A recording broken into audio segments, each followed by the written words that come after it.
Welcome to Mercy Minutes. I'm here today with Bishop Guglielmone, and this month's topic is visiting the imprisoned or ransoming the captive. Bishop Guglielmone, this is somewhat of a difficult corporal work of mercy for us to wrap our heads around sometimes. Why is it important to be compassionate to members of our society who are imprisoned? And what's our obligation to those members?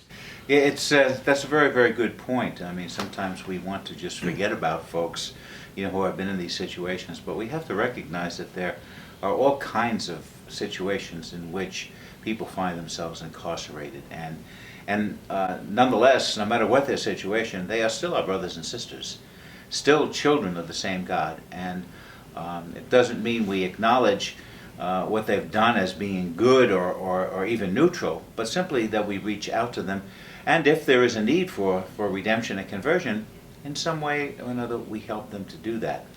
And that would probably be the obvious response to the corporal work of mercy, to visit those who are in prison, those who are jailed for one reason or another.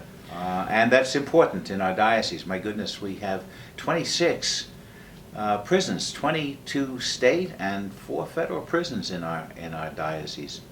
And so there are many, many prisoners, in some cases many of whom might even feel abandoned. We do a great job with so many of the parishes and groups in parishes that go in and visit them, but there's always more that can be done. As you mentioned, there are many forms of imprisonment, of captivity. Could you elaborate on some of those? Yeah, well, I mean, I think one of the obvious ways in which we find people imprisoned might be by some of the drugs that are so prevalent in our society. Certainly sometimes people start with drugs in the hopes of using those drugs for some sort of rehabilitation or restoration of health, but sometimes they become addictive. And of course, there are those situations where people become addicted to drugs simply because they seek some sort of an escape from problems which they are dealing with. That's a form of imprisonment. And so to visit the imprisoned might be not necessarily to go to a place of incarceration, but actually to reach out to people who find themselves shackled by some of the difficulties they face in life. Last time we had met, you had spoken, we talked about forgiveness, and you had spoken about not forgiving another as, well, you had actually spoken about forgiving as freeing, but the idea of holding a grudge can be imprisoning. Yeah. And are there other forms of mental prisons, so to speak, that we can foist upon ourselves? Oh, absolutely, and that's a very, very good example. I mean, there are times that we imprison ourselves. We place walls around ourselves by an unwillingness to forgive, or an unwillingness to, walk a mile with our brother or sister, an unwillingness to perhaps reach out in ways that might be sacrificial for us. Those are all ways in which we can build walls around ourselves and thereby find ourselves in a mental prison.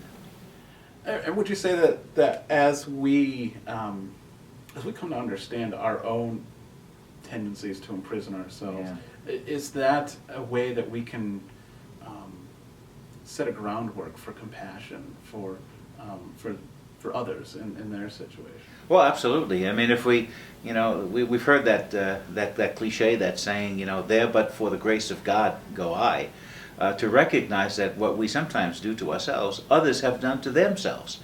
And so we make judgments sometimes, not realizing that people could be imprisoned by some of the circumstances of their lives, or sometimes by the actions that they themselves have created. And perhaps this corporal work of mercy could be an invitation to help people break down those walls. The last question I want to ask is, many people have the mistaken conception of Christianity as something that's confining, that we're all about rules and regulations, but in reality we would say that Christianity is liberating and freeing. In what ways is faith a freeing force? Oh, yeah, well, I've heard that so many times, you know. I can't be involved in the church because all it is rules, rules, rules. The church just says no, no, no. And that's certainly a misconception. What the church does, and certainly what our faith calls us to, is to recognize the whole image of penance and self-sacrifice. You know, St. Francis, that prayer attributed to St. Francis, you know, make me an instrument of your peace. It is in giving that we receive. It is in reaching out to others that so much comes back to us. And so what happens is when we are willing to deny ourselves certain things, it opens us up to greater possibilities.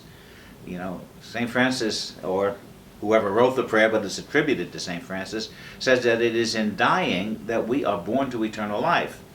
And in terms of our faith, by saying no to some of our desires, we have been freed to unbelievable levels of intimacy with God.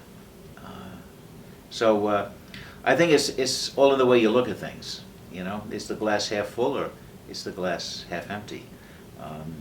And I guess we can look at the negativity and focus on the negativity and say these rules restrict us. In essence, they actually don't do that at all. They free us. Well, thank you, Bishop Guglielmone, and thank you all for joining us once again for Mercy Minutes, and we'll see you all soon. God bless.